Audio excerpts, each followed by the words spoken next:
2 months na daw niyang kausap. 2 months na daw niyang kausap sa Instagram. Tapos nung finally inay niya, na-reject siya. Invite ka na, di ba? Pero ang tatao, 2 months mo nang kausap, pero ngayon mo lang aayain? Welcome sa Walang Label na podcast. Ang podcast na hindi mo pagsasawaan, pero ikay masasaktan. Itong podcast na to ay para sa mga taong hindi pinindigan, iniwanan, naging second option, hindi minahal, pinalaya ng walang dahilan, nagbeg sa taong walang pakialam, naging kabet. Tama. Basically, all about pag-ibig. Handa kaming makinig sa mga kwento nyo. Di man kami eksperto, pero magaling kami mag-imbento. Bakit may mga taong pinipili nilang tapusin kaysa ayusin? Madaming factor eh. Malay mo sobrang dami ng beses nilang tinry ayusin. Tapos, di na pala talaga kaya. Pwedeng may kausap na silang iba. Habang tinatry nila ayusin. Most of the time yan, di ba? Hindi, seryoso men. Alam mo pag minsan, kaya nga nag-aaway yung couple kasi may pinag-aawayan. Siyempre, hindi naman sila pwedeng diba? mag-away ng walang pinag-aawayan, okay? Usually, yung pinag-aawayan nila na yon, mas malapit na yung loob ng isa. May sense ba yun? Malapit na yung loob ng isa. Kunyari mag-jowa tayo. Kunyari lang naman. Okay. Tapos, nag-aaway tayo dahil doon. So, ibig sabihin, mas lumalapit na yung loob mo dun sa Sa kinakausap mo. kinakausap mo. Malakas ang loob mo makipaghiwalay o hindi ayusin dahil meron ka ng backup plan. Feeling ko mas mataas nga yung percentage na ganun yung nangyayari kaya hindi na lang inaayos. Eh. Yeah, I think so as well. Siguro mga 99%, no? Di ba? 1% is talaga mutual understanding na di na pwede. Kasi mas pinipili nilang tapusin na lang kaysa naman ayusin dahil nga tatapusin ka, aayusin yung kabila. Di ba? Pero bakit may mga relasyon na inaayos nila kahit naman merong di ba? Minsan kasi mas mataas yung at ano ba tawag doon? Merong tawag doon na sorry hindi ko alam yung words. Lagi ako nalolos sa words eh. English ba yan? Hindi, yung Tao? Bagay? Conversion. Hayop? lugar. Pangyayari. Nung okay naman kayo, masyadong mataas yung trust mo sa kanya, alam mong mabuti siyang tao, meron lang talaga siyang, yung partner mo kung sino man, meron lang talagang weakness. Pwede kasing sobrang lalim na nung pinagsamahan nilang dalawa. And kung sino man yung pinag-usapan natin in same situation na merong isang tao, hindi naman siya third party in this case, hindi pa. Hindi pa. Hindi Magiging pa lang. Magiging third party pa lang. Pwede kasing may kinakausap kang iba pero hindi mo naman talaga siya, hindi siya naiisip mo na makakasama mo habang buhay. So pwede yun, pre? Pwedeng nilandi mo lang kasi na-attract ka, nagandahan ka, pero kung pag-iisipan mo, worth it ba na iwanan ko yung partner ko para sa kanya? Hindi pala. So, pwede pala yun. Anong naramdaman mo nung first time ka nagkahawak ng kamay ng isang babae? Ikaw na mauna sumagot this time. Ako? Pinaka-una experience ko ng Olding Anston, crush na crush ko siya. Sobrang crush ko siya. Pero hindi kami Dati uso na rin yun, yung nag-holding hands kayo kahit hindi kayo. So itong girl na to, siya, private school ako, private school din siya. Nag-uusap na kami sa phone and all. Tapos, syempre, nagde-date sa Pilipinas, pupunta ng mall. And then, nakaupo lang kami sa sahig nun sa mall. Kasi uso yung tatambay ka sa mall tapos maghanap ka ng mga corner doon sa food court. Naupo kayo. Tapos itong si girl, nag-first move siya. Hinawakan niya yung kamay ko. Pero nag-uusap pala kami, pero grabe yung kilig ko. Alam mo yung, ang lamig sa mall, pero tumulo pawis Nagpawis ko. ka. Nung hinawakan niyo yung kamay ko, hindi ko alam sasabihin ko. Alam mo yung unang sinabi ko sa kanya? Ano? Ay, sorry, basa yung kamay ko. Pasmado. Pasmado. Pero hindi naman pasmado yung kamay ko. Talagang nung time na yon, para out of nowhere, oh my God, first time ko nakahawak na kamay ng babae. Yung unang thought sa isip ko, kami na ba? Ibig sabihin, sinasagot niyo na ba ako? Pero hindi pa kami sa stage na nagliligaw sa akin. Nag-uusap pala kami. So, as first time nakahawak na kamay, ibig sabihin, first time ko rin maka-experience na ganong intimate na, pinakauna intimate na experience. So, napaisip ako, ibig ba sabihin nito, mag-jowa na kami? So, yun naramdaman ko nung first holding, nakahawak ko na kami ng babae. Pero ano ba yung totoong sagot? Tinanong mo ba siya? Hindi naging kami. Hindi ko siya tinanong kasi takot akong sabihin niya na hindi, ginagawa ko to sa lahat ng kaibigan ko. Mhm. Yun ang natakot ako, yun ang isagot niya sa akin na, ganito lang talaga ako sa mga kaibigan ko. Kasi para sa akin, deep na yun eh. Kinilig na ako, nagpawis na ako, namawis na ako, namasa na yung kilikili ko, di ba? Takot ako marinig na sasabihin niya, ay, ganito ako sa mga kaibigan ko. Ganun siya sa lahat. Oo. Siya ba yung unang crush mo? O hindi naman? Hindi naman, pero siya yung unang naging crush ko na medyo may isip na ako. Right, At 13, medyo ano ka Pero na dun. nililigawan mo siyang formal. Hindi pa. Hindi rin. Ano lang kami, usap lang kami. Gets. Pero at the same time, syempre, nilalandi-landi mo rin. Lumalandi din siya pabalik. Pero walang formal na parang niligawan kita or MU tayo. Wala pa ganun eh. Talagang nag-hangout lang kami na that time as a friend. Na kaming dalawa lang. Tapos ganun nangyari. Ganda ng kwento mo. Meaningful. Relatable. Counted ba kapag shake hands? Hindi. Di ba? Hindi. Kung counted yun, hindi. Meron akong dalawang scenario na hindi ko sure kung counted. Medyo intimate. Yung intimate dapat siya. Meron akong, hindi ko rin naman siya nililigawan. Hindi ko rin naman siya, parang yung sa'yo, formal, nag-uusap lang. Nag-uusap lang. Pero yung extreme, hindi naman extreme, yung pag-uusap namin dati is, dati, nung bata tayo, uso yung mga conversation notebook. Inabot niyo ba yun? Inabot ba yun ng mga studio audience natin? Conversation notebook, yan yung ano, di ba? Yung parang doon kayo nag-uusap sa notebook. Papasa mo Papasa mo. sa kanya kasi magkaiba kayang class. May ganun ako. Pero hindi ko siya nililigawan formal. Pero alam niyo gusto ko siya. Anong taon yan, pre? Nag-usap kami through conversation notebook. Pero hindi ko siya kayang kausapin ng harapan. May pa-torpe image. Pogi daw kasi dati pag torpe. dati kasi sa school namin, cool kapag inaasar ka. The more na torpe ka, mas aasarin ka sa isang babae. So minsan feeling mo cool yun, inaasar ka. Pero torpe ka talaga doon. Sinasadya ko lang. Pretend lang ako. Totoo ko na pretend nga ako. Kasi parang na-enjoy mo yung attention ng mga tao. Pero may effect nga yun. Yeah, magaling ka so, pala dyan. hindi nga kasi yun nangyari. Okay. So hindi ko siya kinakausap in person. So ang ginagawa ko, susulat ako. Ibibigay ko sa kaklase niya, pabigay kay ano. Ganon. So yung notebook na yon, kasi itong conversation notebook, alam ko lang siya. Alam ko yung meaning kung paano nangyari. Pero yung conversation notebook, kayo lang dalawa doon. Kami dalawa lang. Hindi yung for everyone. Okay. Kami lang. Kayo Kaya nga ano kami. So ganyan ginagawa ko. Bawat sulat ko doon, hindi ko directly siya directly niya inaabot sa akin ako. Pero ako, kung kanino ko pinapaabot para may image nga pogi. Tapos nung nag-prom kami, pinartner kami sa isang sayaw kasi nga alam ng mga teacher ganyan na kami yung ganun.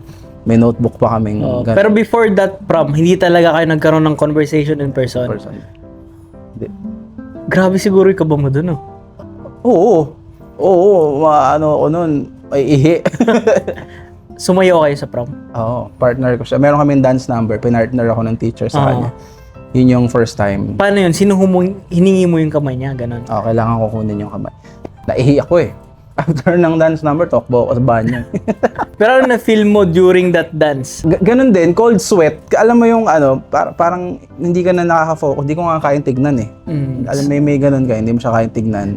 Habang sumasayaw kayo, yung mata mo, kung saan saan nakakahiyang tignan. Tapos, na-imagine ko yung kamay mo siguro nanginginig pa ako. Nanginginig pa. Tapos malamig yung pawis. Ganun ba yung kilig sa inyo? Kasi common pag babae yung kinikilig eh, pero pag lalaki hindi kasi.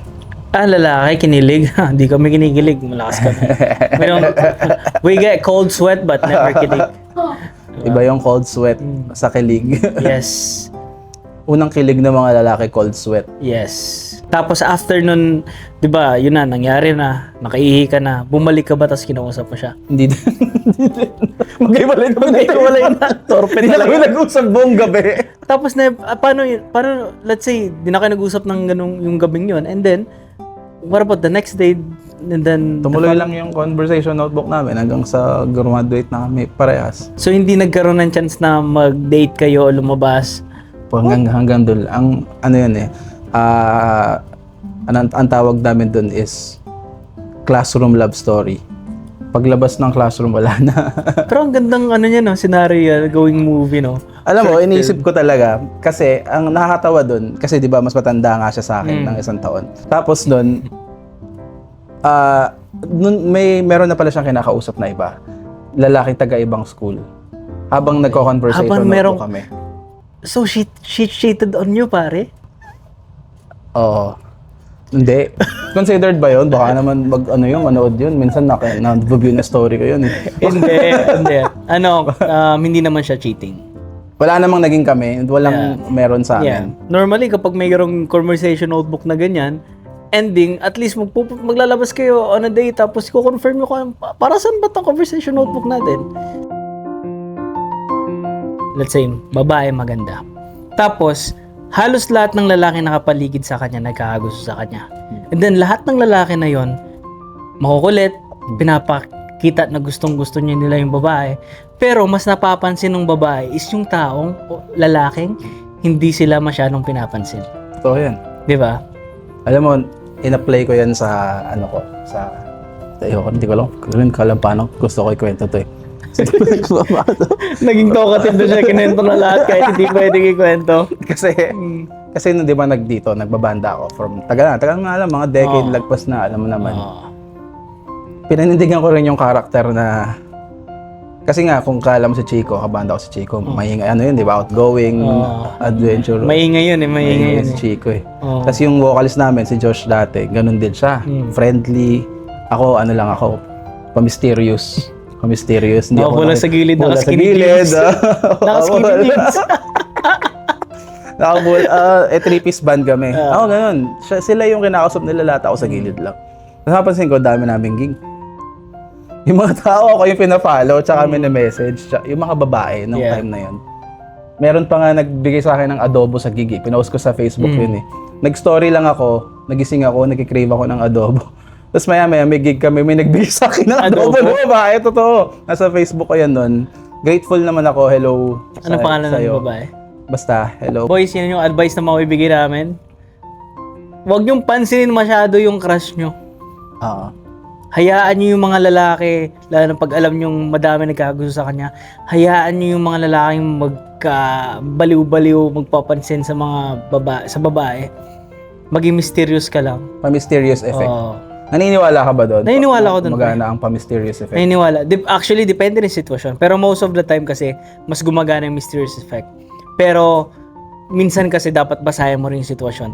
Minsan kakapa-mysterious effect mo, naunahan ka na nung taong nakakatawa. Kasi meron din eh. It's either maging misteryoso ka or nagiging nakakatawa ka. Kasi kung ikaw yung nakakatawa, anong pipiliin ng babae? Yung taong papasaya sa kanya o yung taong siya pa yung habol? Pero tama din yun alam mo. So sobrang kakapa-mysterious mo, naging trip ka nga niya, mysterious ka, wala ka namang ginagawa, naunahan ka na.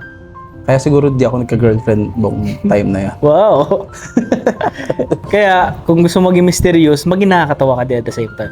Mysterious ba at the same time, bumibitaw ka ng jokes? Mysterious muna. Funny later. Funny later. Okay. So, yun ang unang yun yung una nating experience when it comes to like holding hands, pare. Lalaki tayo eh. Ayaw nating pakita na nangihina tayo sa mga unang holding hands na yan. Kilig is for the weak. Gusto ko itanong, kasi sa panahon ngayon, uso yung dating, and then uso rin yung parang, ito yung tanong eh, pwede na bang mag-holding hands yung mga tao na first meet up pa lang nila, o kaya first date nila, nag-holding hands na? Pwede na ba yun? Kanya-kanyang trip lang. Kung gusto nyo, bakit? Hindi. Siyempre, hindi mo pa naman kilala yung tao, alam mo, delikado pala siya. Yeah. Baka naman may sakit yun. Uy, nahawa ka. Mahawa ka, di ba? Pero, ang isa pang, sa totoo lang din, kung trip nyo, bakit ko kayo pipigilan, di ba? Parang feel ko naman, wala namang rule na nagsasabing may bawal, yung mga do's and don'ts. Siguro meron, pero realistically, wala namang rule book. Yeah, walang rule book. Nagsasabing, bawal yan sa gawin. Sa akin, in general is, wala kung trip nyo, di ba? So, meron tayong portion na meron tayong mga katanungan galing sa mga followers and audiences, mga nilikom nating tanong, and then sasagutin natin, pare. Itatry namin yung best namin para sagutin ang katanungan ng mga fans ni Mark. Hindi, fans namin lahat. Sige. Oo. Pag ganito ba, kailangan natin sabihin kung sino nagtanong. Pwede din naman kapag nilagay nila sa NGL yung nila. To kaya galing sa comment. Depende. Ito kasi NGL pa lang to galing eh. Di pa ako wala pa tayong post na podcast na parang magtanong sila doon. Pero Yeah. Soon, pwede na sila magtanong sa mga comments o kaya mag-DM. Ngayon, anonymous muna. So, sa mga nag-submit ng question sa NGL, sana mapanood nyo to. Yes. Game? Oh, game. Ako number 1. Unang tanong, ang sabi dito, easiest way kung paano mag-move on. Ikaw, Maghanap ng bago. kagad. Yeah. Mahirap mag-move on, pero para sa akin, based on my experience, the easiest way to move on is maghanap ka ng bago mo. Bagong seryoso o rebound? Rebound. Ay, sorry. Hindi masyado tayo lalaki doon para hindi. Seryoso. Seryoso. So, huli tayo doon Maghanap ka ng bago bago mong kikilalanin. The easiest way to move on is to find somebody else. Totoo din, no? Kasi minsan, masasabi mo lang na, until makahanap ka ng someone, tsaka mo lang masasabi na naka-move on ka na. Baka minsan, yun lang yung kailangan mo talagang gawin. Dinidisguise pa nila as, finding myself, magta-travel muna ako, ano ko muna yung sarili ko. Gayang-gaya mo Feeling ko kailangan mo isakit. Hindi, ito seryoso. Kailangan mo ng sacrificial lamb. Totoo nga. Kasi hindi kasi ako naniniwala sa mga yung hahanapin mo na yung sarili tapos magpo-focus sa self. Kasi wala namang nagagawa yun sa ng tao. Yeah. Ang end naman yan is maghahanap ka pa rin ng partner mo tapos yung nahanap mo na tao na yun, kikilalanin mo pa rin siya kapag hindi mo pala siya trip. Dun, kapag naghanap ka na ng partner mo, dun mo lang talaga malalaman kung naka-move on ka na sa dati mo. Yes. Until hindi ka pa nakakahanap ng bago mo, hindi mo malalaman kung okay ka na sa Okay ka partner na, mo, tama. di ba? Yeah. So, feeling ko talaga, sorry kung masama man pakinggan yun, pero humanap ka ng rebound, humanap ka kagad para malaman mo sa sarili mo na, hindi pa pala ako okay. Malay mo okay ka na, hindi goods kayo, di ba? Di ba? Hindi, ganun lang naman siya para sa akin. Kasi ang dami ko na nakitang stories na ganyan mga finding yourself, focus muna sa sarili, nag-travel, gumastos, tapos nag-partner, hindi mo pala move on, di ba? Ang dami sinayang na pera tsaka oras. Ganon. Meron din naman akong kilala na pagka-break, humanap ng bago, tapos click pala, goods na, sila pa rin, kinasal na, may ganon eh. So yun, tingin ko talaga, humanap ka lang ng bago talaga kaagad. Kahit maging rebound siya. I don't support you. Pero, I agree. Totoo, ako lang naman yun. Di ba kasi, ito example na to. Pag nagkasakit ka, malala, saan ka pupunta? Maghanap, papatulong ka sa doktor, di ba? Kung nasaktan ka, anong gagawin pa? Kaya mo bang ihil sarili mo? Hindi, di ba? Di ba? Patulong ka sa doktor, which is, Pwede mo bang sabihin sa illness mo na travel muna ako, hanapin ko muna yung sarili ko. hindi. Hindi, di ba? So that means maghanap ka ng doktor, yung mag-heal sa'yo. Kung sino yung makakalunas ng karamdaman mo. Madaming tao mag-agree din dyan. At the same time, madami rin magdi-disagree. But, opinion natin to eh. Share niyo opinion niyo, gawa kayo ng show. Pangalawang question is, ano ba yung mga tip mo para magka-jowa? Message mo yung crush mo. Do it now. Wag na mag-aantay, no? Ka na mag-aantay. Sobrang pa-mysterious ko. Hindi, totoo. Sobrang pa-mysterious image ko, pinanindigan ko talaga siya. Nare-realize ko, ang tanda ko na. Single pa rin ako. Umabot na lumipas na yung time. Tapos, yun na. Until inano ko na, pwede naman pala ako mag-message siya mag-ask. Tapos, sasama naman pala sila. Alam mo yun? Yeah. Ganun nangyayari sa akin. Personal experience. Do it now. Kapag may type ka, shoot your shot. Kasi di mo malalaman hanggat di mo tinatry, di ba? Right. Di mo malalaman hanggat di mo tinatry. Yun mismo. Tama. Tips para magka-jowa. I-comfort mo yung taong kakabreak lang. Siya yung target mo. Kasi ang dali nilang ayoko. Vulnerable. Blip. Ito, delikado yan. Hindi kasi yan. Siyempre, dapat gusto mo yung tao. Ngayon, inaaabangan mo na. Break na ba sila? Nagkakalabuan ba sila?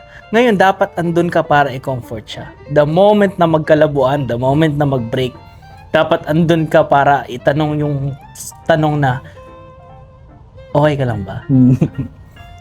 So, ang sinasabi mo is, kung meron kayong, kung ang type nyo ay may boyfriend, hintayin nyo maghiwalay, tas kayo yung unang mag-comfort. Yes. And automatically, pare, 100% proven, ikaw yung magiging sunod na jowa niya. Tama naman yung by statistics. Totoo naman yun. Aha. Agree? Wala namang masamang intent doon, di ba? Walang masamang naman, hinintay intent mo doon. naman na maghiwalay. Oo, ang tagal mo nag-antay, tagal mo nag-abang. Siyempre, Diba? ngayon, sa'yo na. Deserve mo din naman. Deserve mo na Hintay ka yun. na matagal, pinili mo siyang hintayin. Ganda yun, magandang... Dapat ikaw yung unang tao na makapagsabi sa kanya, andito lang ako para sa'yo. Anong hidden talent mo? Magaling akong magsulat ng poetry. Weirdly enough. It's rare sa lalaki ng gano'n, no? Oo, hindi ko siya natural lang sa akin, hindi ko siya trip. Ano ang hidden talent mo? Kaya ako mahalin yung tao kahit hindi ko naman siya mahal. Yan. Magandang talento yun. Tapos meron pa. Kaya ako magtago ng selos kahit selos na ako. Alam mo, magandang talent yun. Tapos meron pa. Ano pa? Kaya ako mag-manipulate ng tao. Basically, ang hidden talent ko, toxic ako. Toxic. Ang hidden talent niya ay kaplastikan. Hindi. Ito ay hidden talent ko talaga, pare. Na hindi naman siya hidden, pero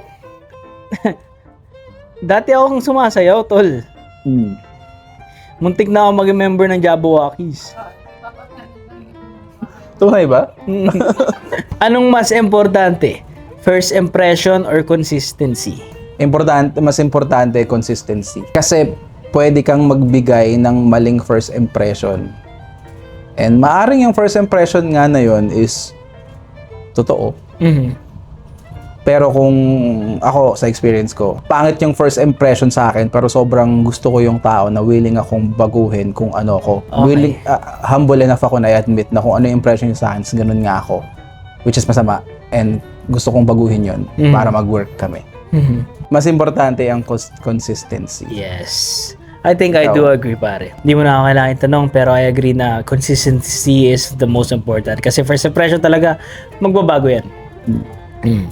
Kasi minsan, first impression mo, kaibigan mo lang siya, tapos at the same time, in the end, magugustuhan mo. Diba? So, consistency talaga ang pinaka-importante. And seryoso yan, hindi to invento. Kahit ano, kung sino man nagtanong nito, hindi na yung tinatanong. First impression only good to when you're just showing off to people na first time mong lang may-meet. Pero kung ang tanong mo is para sa taong gusto mong makasama in a long time, like kaibigan, partner, mas importante consistency. Pero kung yung tanong is para sa mga taong makakasama mo lang bukas, the next day, and then that's it, first impression. So, sana naintindihan mo yan. Naniniwala ako, pare, na kapag sumama ka sa tamad, magiging tamad ka. Pag sumama ka sa masipag, magiging masipag ka. Pag sumama ka sa matalino, magiging matalino ka. Pag sumama ka sa akin, magiging masaya ka. Yan. Naniniwala din naman ako doon.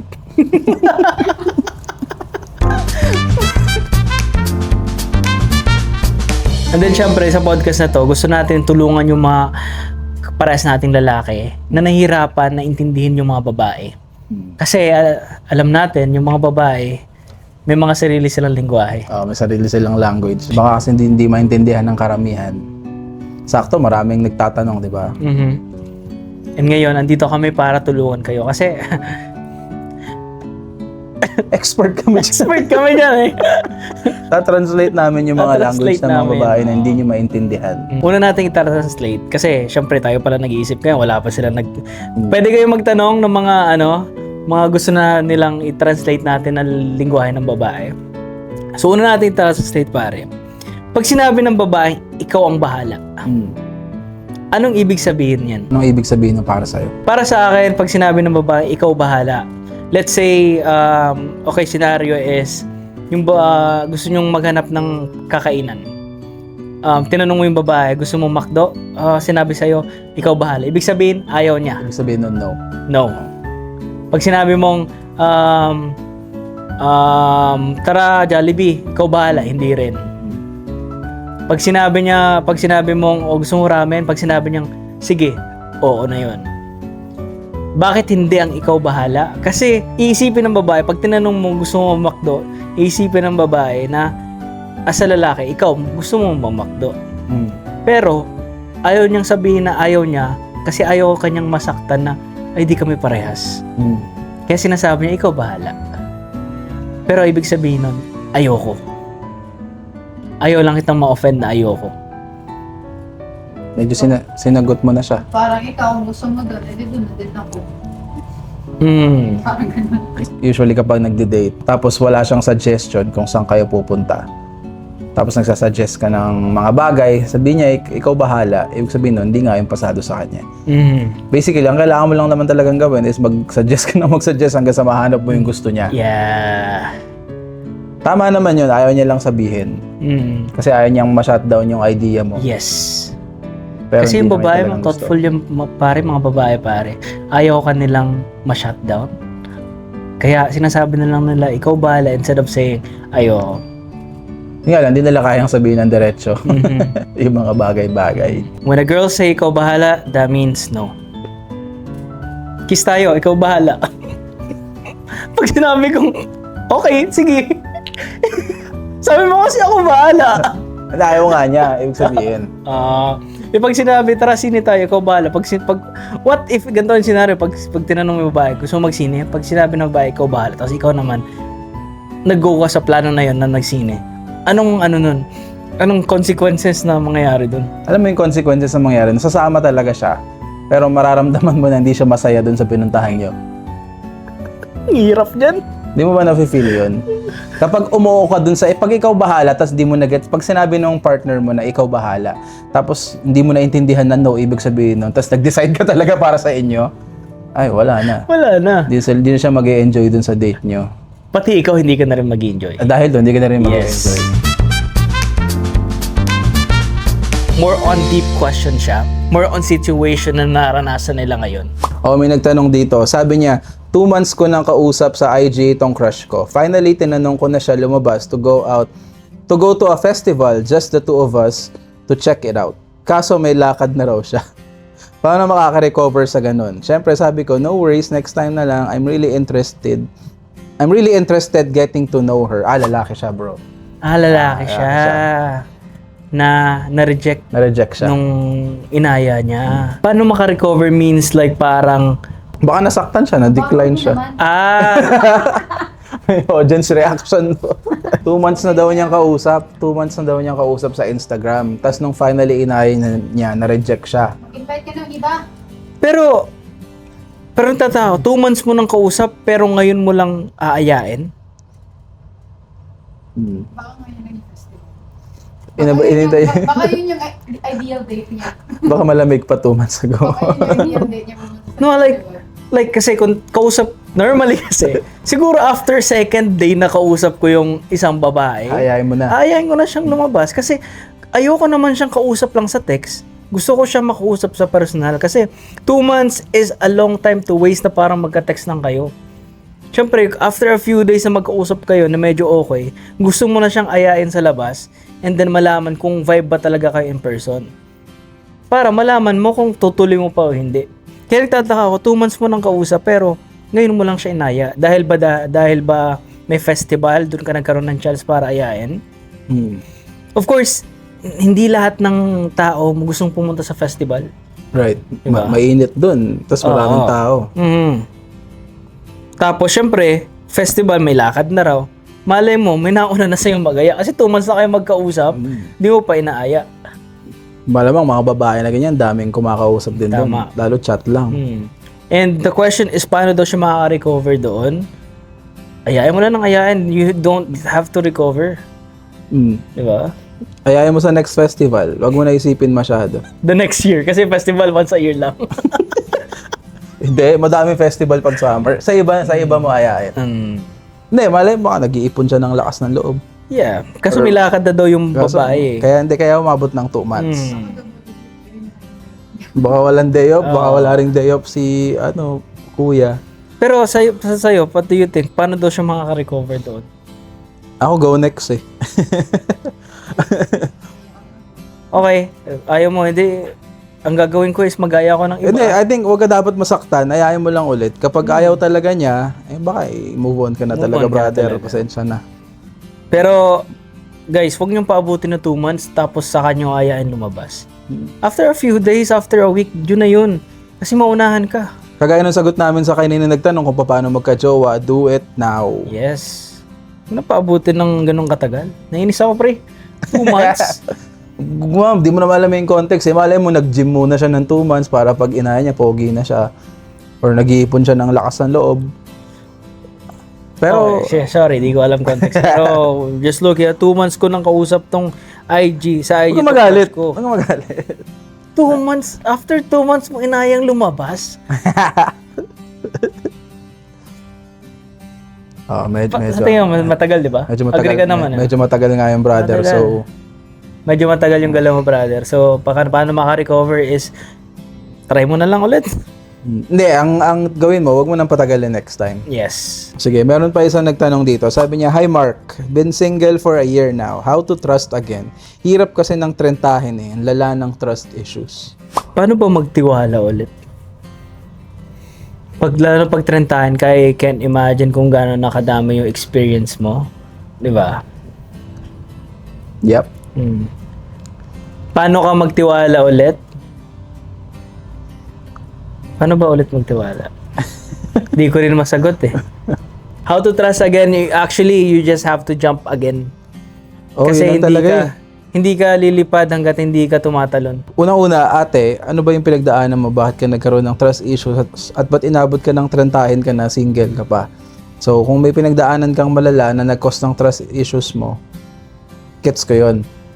Pero ang only way lang naman para magtiwala ka ulit sa partner mo is i-risk mo lang talaga. Yes. Sabi Never nga mong ni, malalaman. yes. Sabi nga ni Bruno Mars, risk Risk it all. Diba? You just have to risk. Kasi di mo alam kung sino yung pagkakatiwalaan mo ulit. Malay mo, yung next na pagkakatiwalaan mo, siya ulit yung sisira ng tiwala mo. Diba? Di mo rin alam yung next na pagkakatiwalaan mo, siya yung magbabalik sa'yo ng tiwala sa mundo. Diba? Di mo rin kasi talaga malalaman yun. Like, hindi mo siya makikita sa isang tao kapag nakilala mo. Ito, isa na to sa isang risk. Tinanong mo ako kung paano magtiwala. Ako nga yung hindi mapagkakatiwalaan. Nagtanong ka sa di mo pagkakatiwalaan? Yun. Na-risk mo. Di ba? Pero ate, alam mo, walang kinalaman na trentahin ka na, huwag kang mawawalan ng pag-asa. I met a guy. Everything is going good. He ghosted me. IDFK. Ano ibig sabihin niya, pre? I don't know. Ay, okay. The reason. Now, he's backdropping heart on all my stories. Don't know what to do, but I still like him. So, anong gusto mong sabihin sa kanya? Gusto mo bang sabihin sa kanya kung anong dapat niyang gawin? Or gusto mong maging isagot yung perspective ng lalaki nag-heart?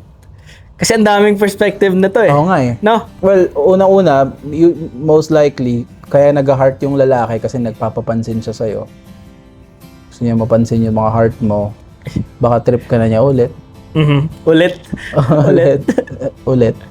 Or baka, di ko alam eh, kasi baka dati kaya kanya ginost, meron siyang iba, di mo alam. The reason bakit nang-ghost yung tao is meron siyang iba. Iba, di ba? Yeah. So ngayon, baka mas available na siya. And kaya alam mo ba talaga siya, ate, if hindi mo siya kilala, I would say, try mo, malay mo, di ba? Yeah. Hindi mo malalaman eh. I mean, heart lang naman, hindi pa naman nagme-message eh, hindi mo alam kung ano yung intention niya. Pangit naman na ikaw yung mag-message back, di ba? So, hayaan mo lang siya mag-heart hanggang sa mag-message siya. Tapos, tsaka may try. Sa akin, pare, be careful, ate. Kasi most of the time, ganito nangyari when someone ghosted you, may nahanap na yung iba. Pero nag-heart yan sa'yo, story mo, just in case hindi sila mag-workout, may babalikan siya. At the Right, same time, nag-heart siya para laging merong notification about him sa'yo. Ngayon, at as long na nag-heart siya, meron part sa'yo na parang talagang hindi mo siya makakalimutan. Kasi social media is part of your life. Pag open mo ng social media, may kita mo notification. Si ganito, hinart yung story mo. And then ngayon, hindi mo siya makakalimutan. Laging nandyan siya sa everyday life mo. Yung tao na yun. So, kaya sinasabi ko, be careful. Minsan, mas maganda ng isabihin mo na lang wag nang i-heart or let that guy go. Kasi siya yung delikado yung sa sitwasyon niya eh. Gawain ko yan eh. Kaya pala eh. Ganda ng perspective mo, hindi ko naisip yun. At least nagkaroon siya ng other side na siguro hindi parte ng pag-iisipan niya about sa gagawin niya. Yeah. Pero naniwala ka dun ah. Oo, actually, nung sinabi mo, posible nga yun. Ayaw mo lang sabihin kasi mapapahamak ka. Baka kasi, hindi, kasi baka mahusgahan lahat ng lalaki. Hindi, pero ganun, di ba? Oo. Tama naman, pwede mo naman gamitin yung pares naming sinabi. Sabi ko nga, nag-heart pa lang naman siya, di pa naman siya nagme-message talaga. So, hindi mo pa alam yung intent. Kaya, pero yun, at the same time, mag-ingat ka nga.